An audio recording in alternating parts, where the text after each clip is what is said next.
Hello and welcome to my YouTube channel. My name is Alexei, and today I have a special guest, wonderful hip-hop mixing engineer, Tory G. Tory G is a self-taught mixing and mastering engineer, and he created wonderful hip-hop mix for Plugin Alliance. So, on official Plugin Alliance website, in Sessions section, you can find original Tory G's hip-hop mix of Ride Slow song by Alexon. And here you can listen to the final mix first of Ride Slow by Alexon. Then you can watch Tory G's mix video breakdown, how he mixed Ride Slow and what kind of plugins he used from Mega Bundle. And finally you can download free raw multitracks, or you can download original mix session for Pro Tools, Cubase, Logic, Studio One and Dripp. It's a huge honor and pleasure to me to have Tory G on my YouTube channel today. So let's start our interview.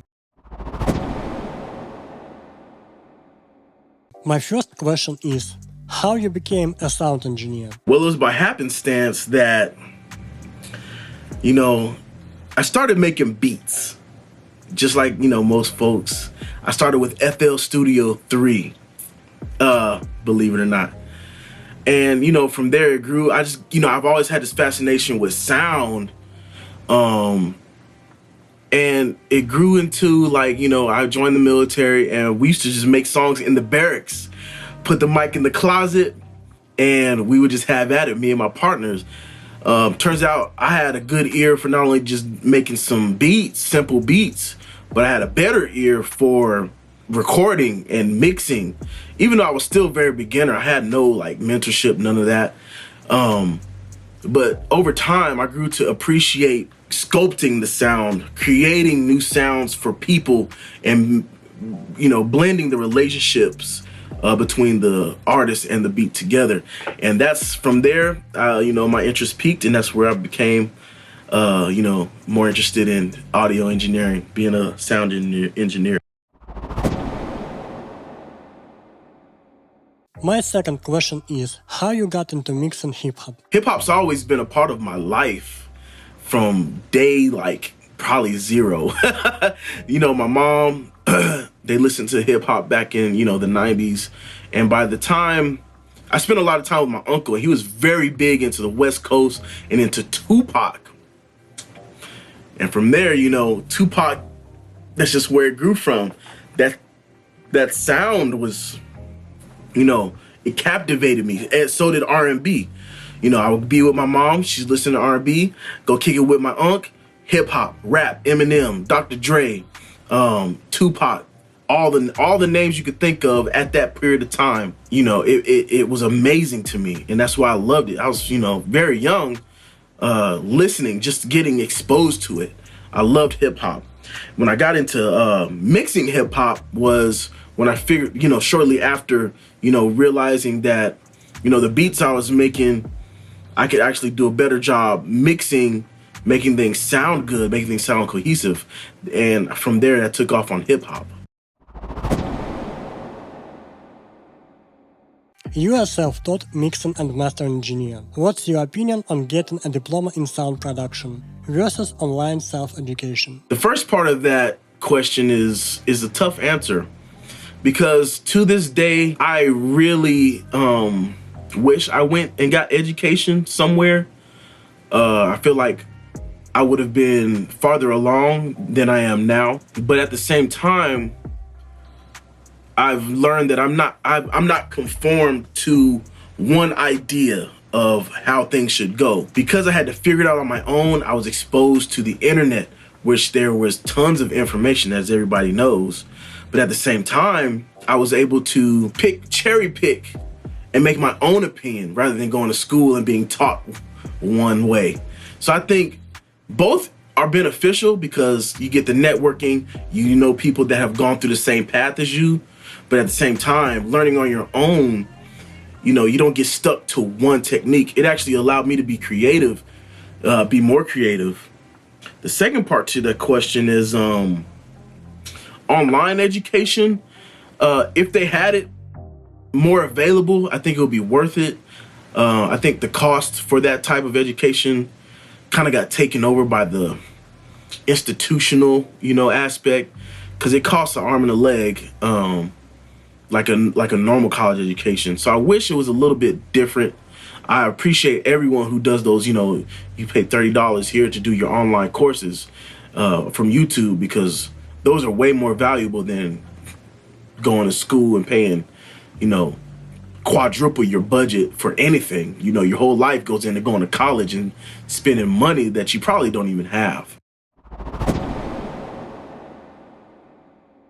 My next question is, in new Netflix This Is Pop documentary music series, there is an episode about autotune, and T-Pain is talking how autotune changed his rap perception in that episode. And now I hear more and more rappers using autotune. How do you think autotune affects the hip-hop culture nowadays? And does it create big impact on hip-hop culture now? Yeah, I saw the same documentary, and autotune changed the world.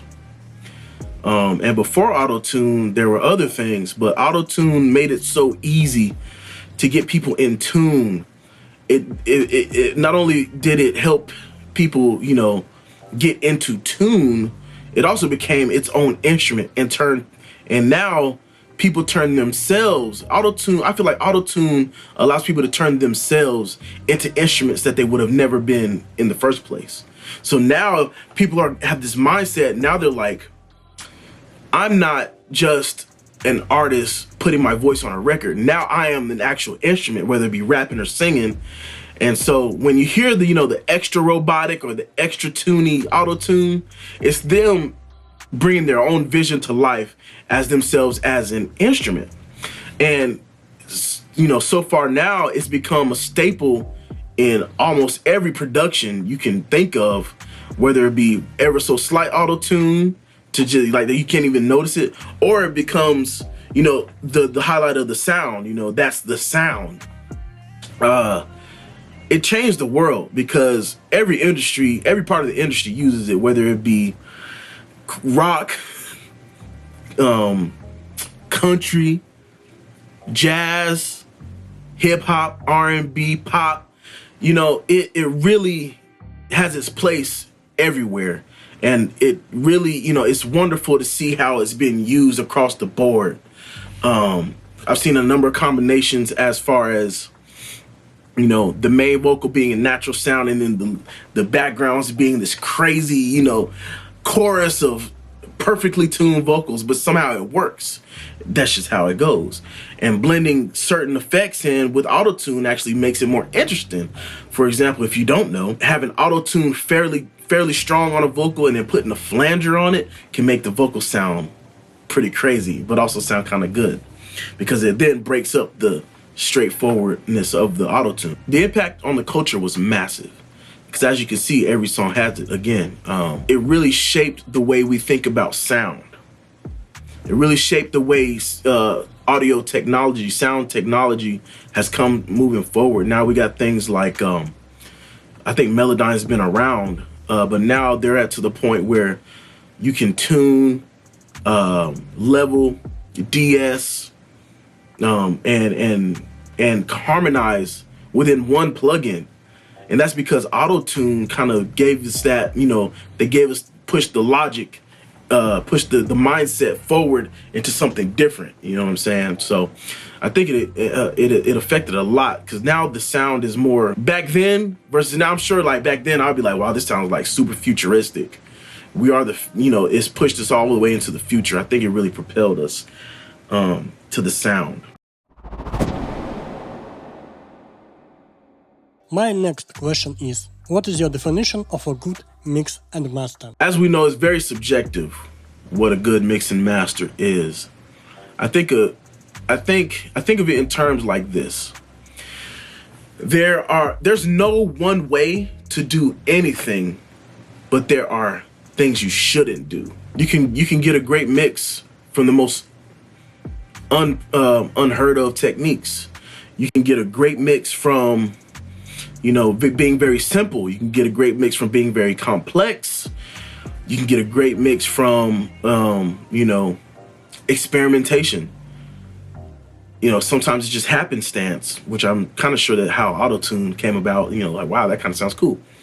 But a good mix will basically cover all the spectrums without being too intrusive, and it encompasses most things, right?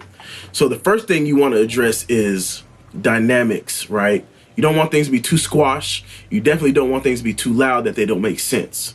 At a certain point, if things are too loud, your brain is like, what the heck is all this mess?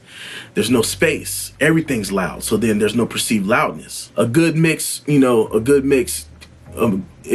mixing engineer takes that into account. You also have a broad, like, it covers the whole spectrum of frequencies, and it's not intrusive, and it's not, too much low end. Everything fits well. Everything has a place, whether it's pan left, pan right, stereo imaged, right down the center. Everything has its place. When it comes to the vibe, I think a good mix and master comes with the vibe.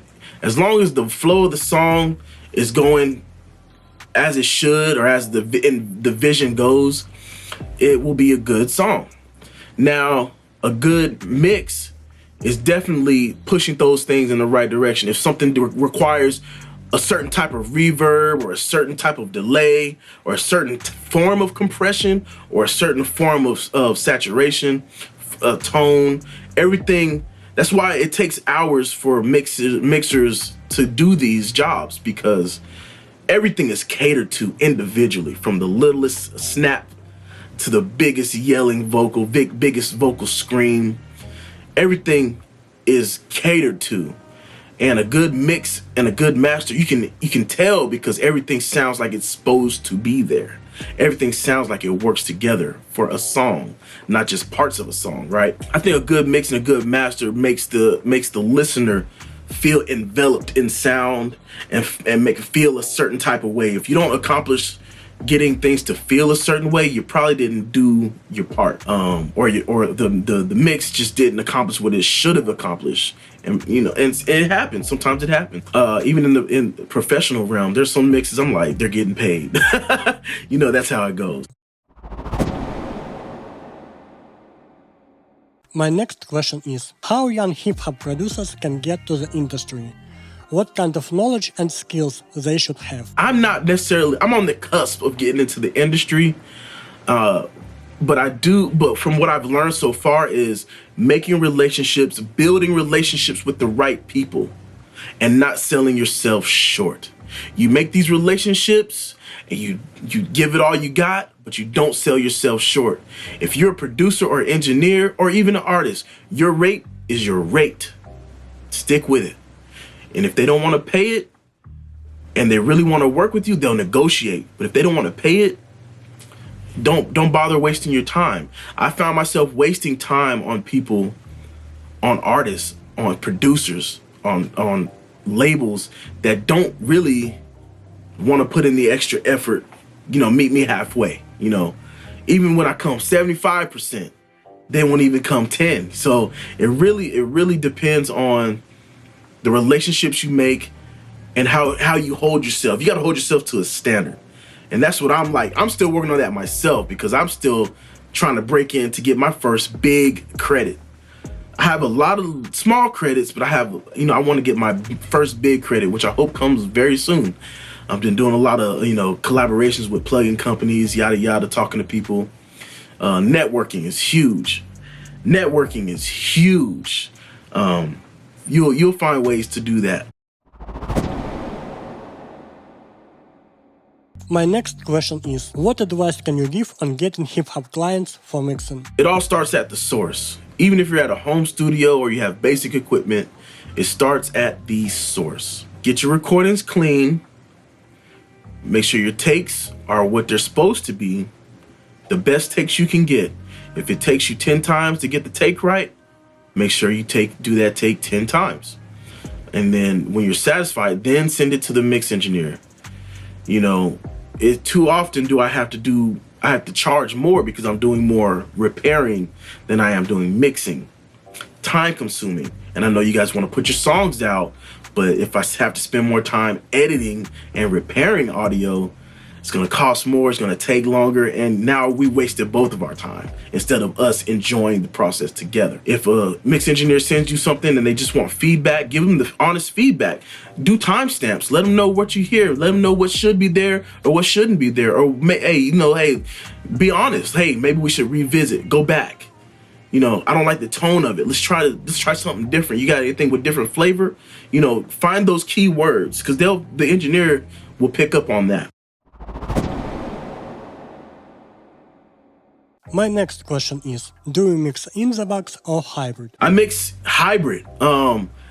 So I have a couple analog pieces back here.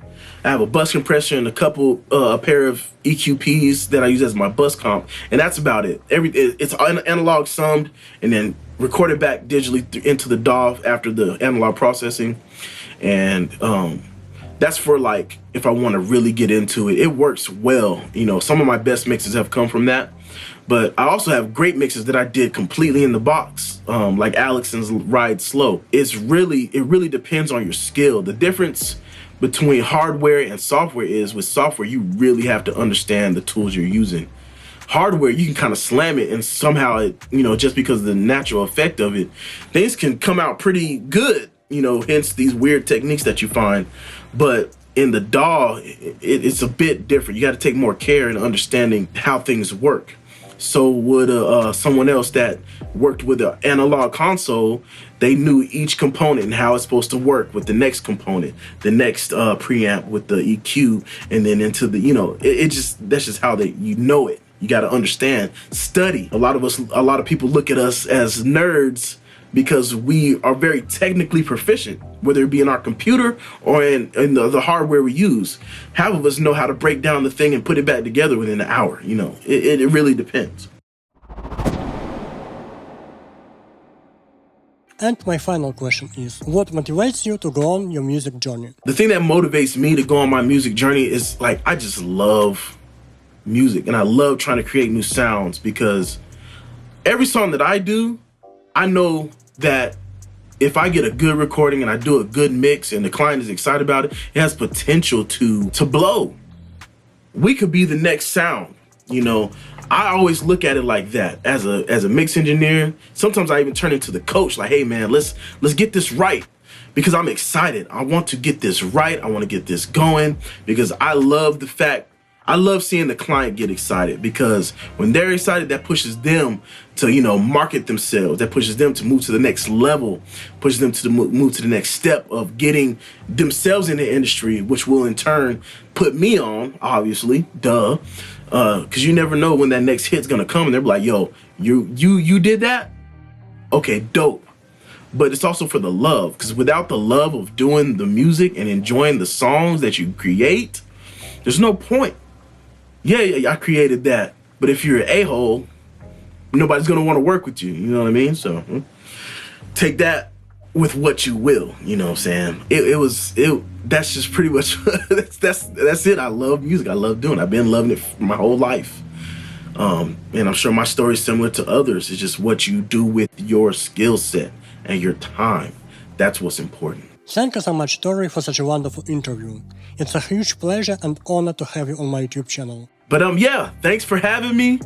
Thanks for having me on the interview. I really appreciate you, man. I know it's been a long ride, long journey, and I hope to get another chat with you soon. Please don't forget to check out Tory G's Hip Hop Session on Plugin Alliance website. Link will be in the info box of this video. And see you next time.